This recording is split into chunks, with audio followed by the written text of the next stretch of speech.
All right, back out here. It is Saturday, June 18th, and this is episode 58. And hopefully this is going to be the last day of the main body portion preparation for painting. The main thing I need to do today is finish contouring this fender, and then I'm gonna pull the Jeep out, blow it off outside, blow the garage out, pull it back in, and hit all the bare metal areas with some self-etched primer. There's several on here from block sanding. Let it set up for about an hour, and then 2K prime the whole Jeep. I'm going to put a coat of 2K primer here to start with, and then go around the whole Jeep and finish up here again after this is flashed. So it's going to need a lot of 2K primer because it's going to be blocked, and at that point I'll see if I need to do any additional finesse work with glaze. All right, here we go.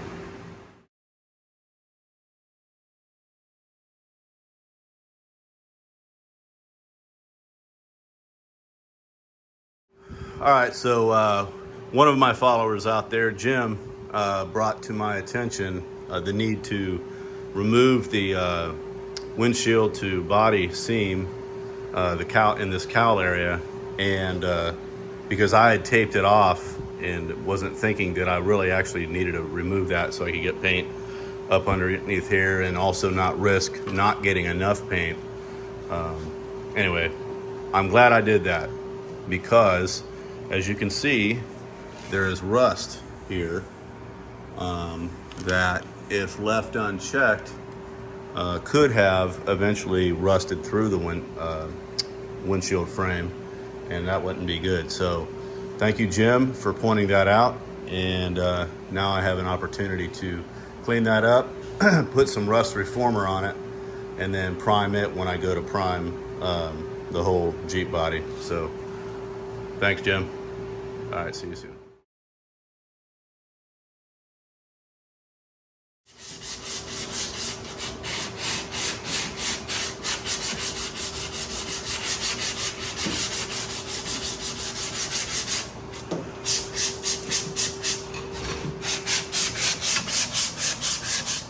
Doing a little bit of sculpting, you know what I'm saying?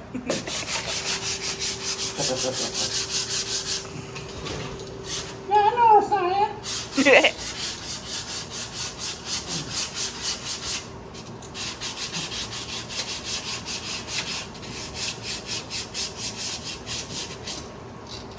Gotta check it with my gauge, you know what I'm saying? Get my gauge. I'm gonna check it. Yep. Looking pretty good. Yeah.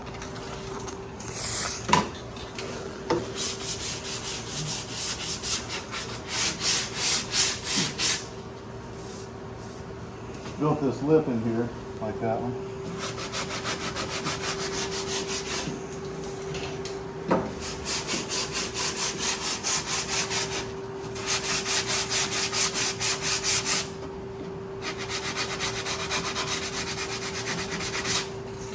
This is called sculpting. Ain't it, Morris? Morris can see it. That's it.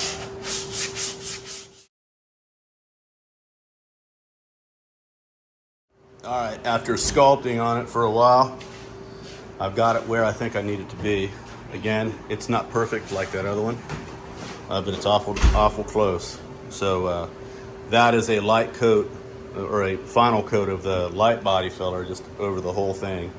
And once I sand that back, then I'll see where I need to glaze and so forth. So I think it's gonna work. It's definitely better than it was the first go around. So, all right.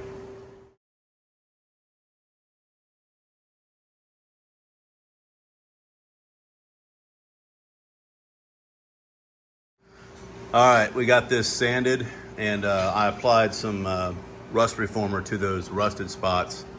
So I'm really glad that I took that thing out. So thanks again to Jim out there who's been following me for bringing that to my attention.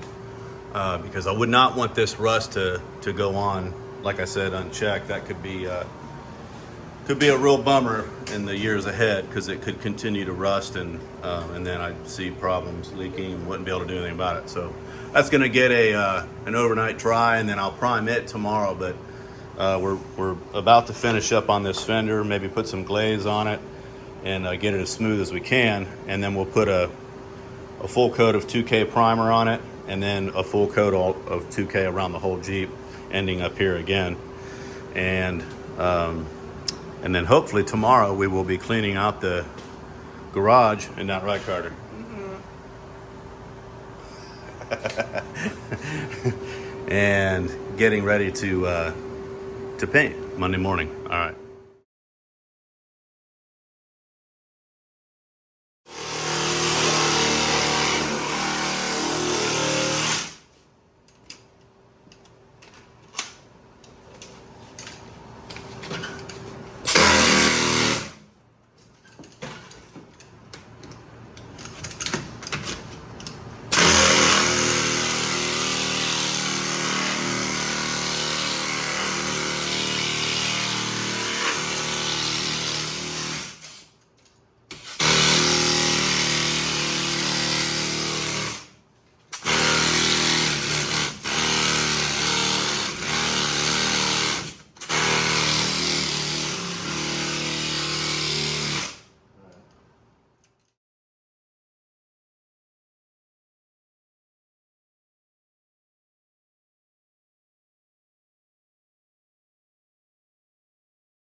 Okay, I had to re-drill my holes, obviously, because I put filler over top of it, so I had to drill it from up underneath, which is why we took that tire off.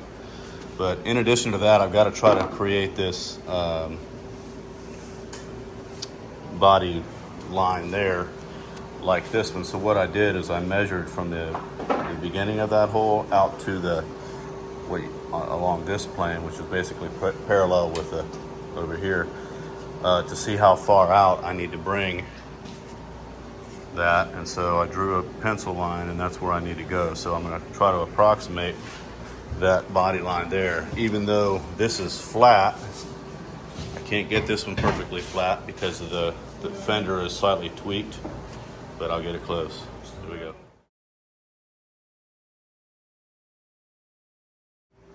All right, we put some glaze on it.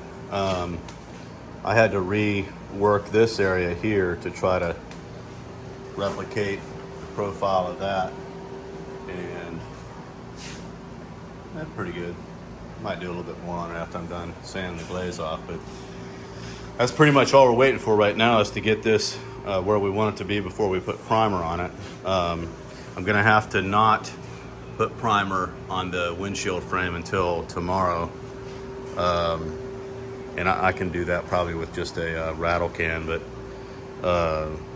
that rust reformer's got to set up overnight, so I'm not going to try to put any primer on it. But we're going to let this dry a little bit, and then we'll sand the glaze back, finish creating our profile here, which Carter did a great job. Carter, it's actually very close. He's going to finish profiling that body line, and we'll have that, and then I'll sand the rest of the glazed areas and maybe do a little bit more work on that, and we should be ready to go. So, all right, see you soon.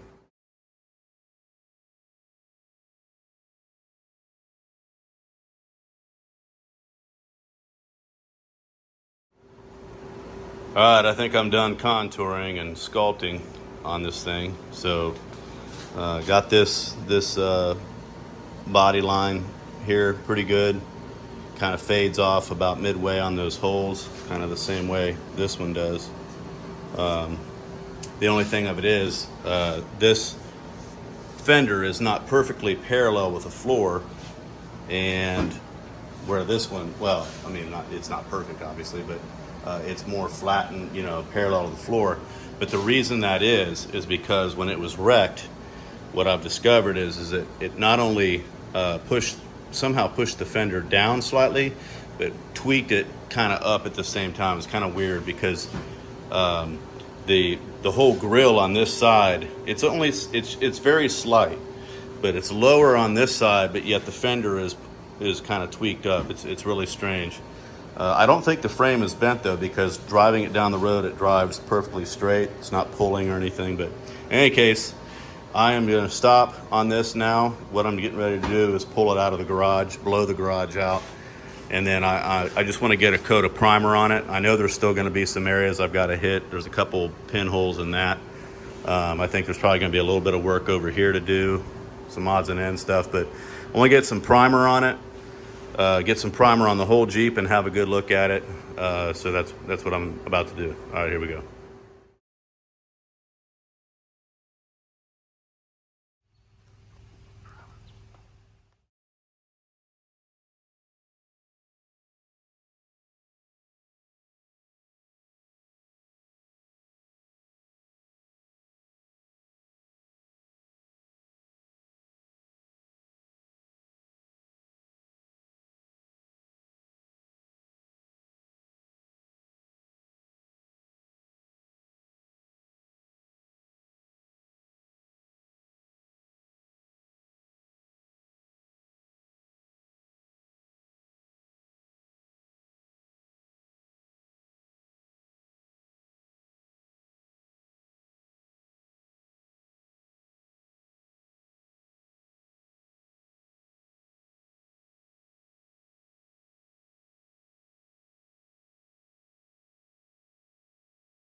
All right, I've got the 2K primer on it, and I did everywhere except for along the window frame there, like I said earlier, because I gotta wait for that rust reformer to dry. But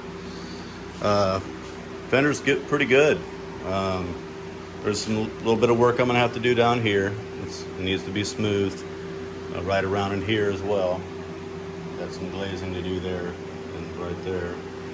There's a little bit of work to do right there and right in here. Although that's underneath the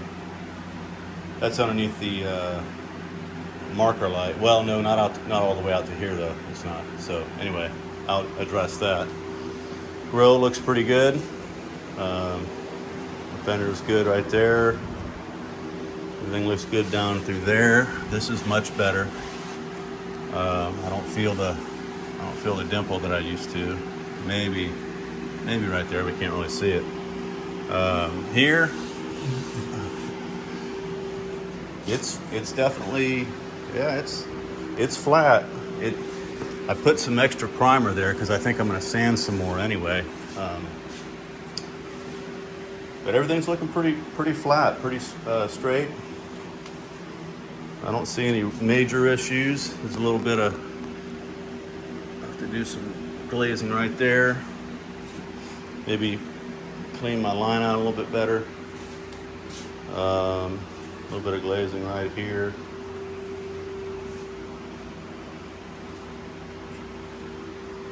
Still don't understand why that's flaking right there.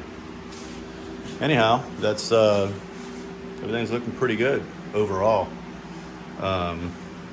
So I just have to decide tomorrow if I want to clean the garage out and go ahead and get ready to paint on Monday, or do I want to spend tomorrow just kind of cleaning up a few things on this before I do that.